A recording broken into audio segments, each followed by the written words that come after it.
고급 식당 중에는 드레스 코드를 요구하는 식당이 많이 있습니다. 그 식당에 들어가기 위해서는 일정한 옷을 손님에게 요구하여 그 식당의 품위와 분위기를 지키기 원한다는 것을 식당에서 요구하는 것입니다. 손님을 쉽게 들어오게 하기 위해 노력해야 하는 비즈니스인 식당이지만 이러한 드레스 코드를 요구하는 이유는 자기니 식당이 제공하는 서비스와 음식의 수준을 손님도 갖추어서 그 음식이 주는 품격과 퀄리티를 손님들이 더 잘 누리기를 원하기 때문입니다. 본문에서 보여지는 이스라엘을 향하신 하나님의 요구도 이러한 맥락에서 이해할 수 있습니다. 하나님의 백성으로 이미 불러 하나님의 약속을 받은 민족이며 이미 이들은 지켜야 하는 규례를 알고 있었지만 이제 다시 한번 하나님께서는 하나님이 주실 약속의 땅에 그들이 들어가 그곳에서 하나님의 백성으로서 하나님의 관계 안에서 그들의 품격을 지키시기를 원하시면서 이 말씀을 그들에게 주신 것입니다. 오늘까지 민수기 말씀을 묵상해 오신 성도님이시라면 지금까지 약속의 땅으로 움직인 것일 텐데 오늘 왜 갑자기 하나님께서는 다시 한번 약속의 땅에 들어간 이후에 지켜야 할 말씀에 대해 이야기하시는가 궁금하게 생각할 분도 있을 겁니다. 지난주 말씀에서 살펴본 13장 14절의 반역 사건 이후 나오는 15장 이후로 말씀은 이스라엘 백성들이 38년 동안 떠돌아다는 그 공백기 이후에 광야 시절이 거의 끝난 이후의 시점으로 시간적 점프를 함을 우리는 나중에 말씀에서 살펴볼 수 있습니다. 그래서 그 중간에 하나님의 백성을 약속의 땅으로 인도하시기 전 지켜야 하는 이 규례의 말씀을 넣어 약속의 땅으로 들어가는 마무리 단계의 여정을 준비시키기 위해 그리고 그것의 중요성을 강조하기 위해 오늘의 본문의 말씀이 기록된 것입니다. 그렇게 오늘의 말씀은 기록된 하나님의 율법은 처음 하나님의 임재를 회중 안에 가질 이스라엘 1세대를 위한 말씀이라고 보기보다는 이제 가나안 땅으로 들어갈 하나님의 약속의 성취를 경험할 이스라엘 2세대가 어떻게 하나님을 섬겨 나갈 것인가에 대해 살펴보고 있는 것이라고 살펴본다면 더 말씀을 잘 이해할 수 있을 것입니다. 먼저 오늘 본문은 이스라엘 백성들이 가나안 땅을 들어간 이후 처음 익은 곡식으로 가루떡을 만들어 하나님께 바칠 것을 명령하고 있습니다. 이것은 하나님의 약속을 가진 하나님의 백성들은 자신의 노력과 자신의 삶의 주인됨을 하나님께 드린다는 것입니다. 자신의 노력으로 얻은 소산을 가루로 만들어 하나님께 올려드림으로 내가 해냈다는 성취의 감정과 또 그 감정을 의지하여 살아가며 만족하는 것이 아닌 나의 노력과 나의 모든 소산과 그의 만족까지도 하나님께 받은 하나님의 소유임을 인정하는 믿음의 결단을 거제를 통해 드리라는 그러한 명령인 것입니다. 하나님의 약속을 받은 하나님의 백성은 하나님께 나의 소유와 나의 인생의 주인 되심을 인정하는 것을 하나님께 올려드리는 사람입니다.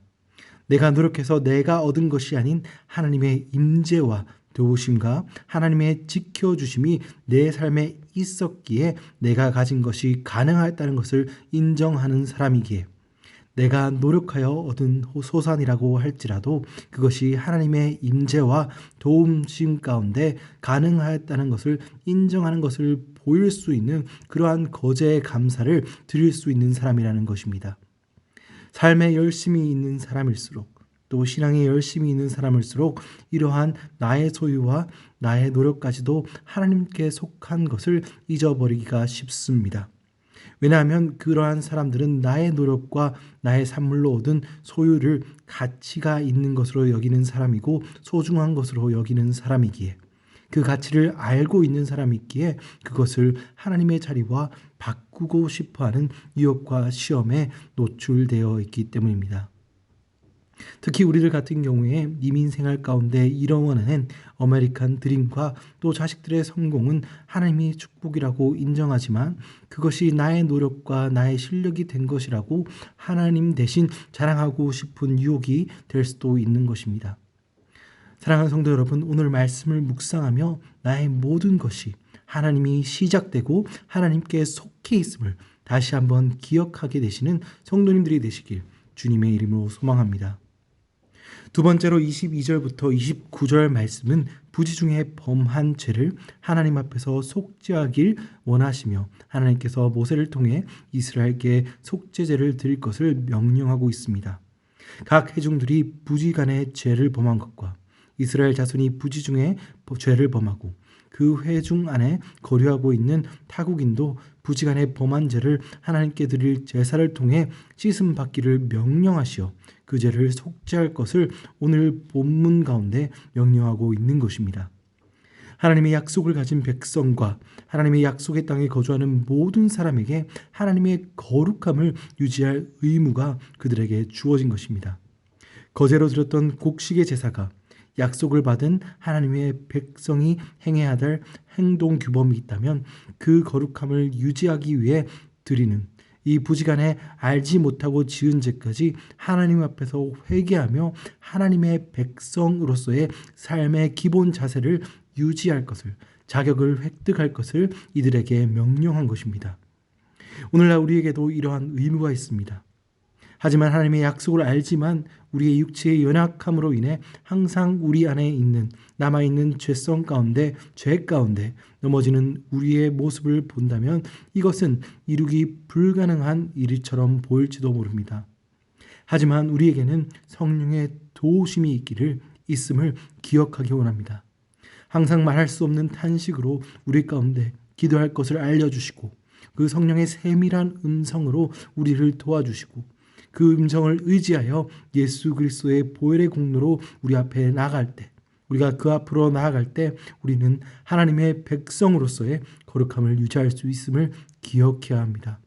오늘 말씀 가운데 그리고 기도의 시간 가운데 성령의 도우심을 힘입어 우리의 모든 삶의 부분을 거룩하신 예수의 보혈로 씻는 복된 시간이 되시기를 소망합니다. 끝으로 하나님의 백성은 하나님을 기쁘시게 하는 삶의 방향으로 나아가야 합니다. 오늘 본문 마지막 2절에는 고의로 악을 행하는 자들은 백성에서 끊어질 것을 경고하시고 있습니다. 우리는 예수 그리스도로부터 끊을 수 없는 그 십자가의 사랑이 우리를 연결하고 주고 있기 때문에 이것을 걱정할 필요는 없습니다.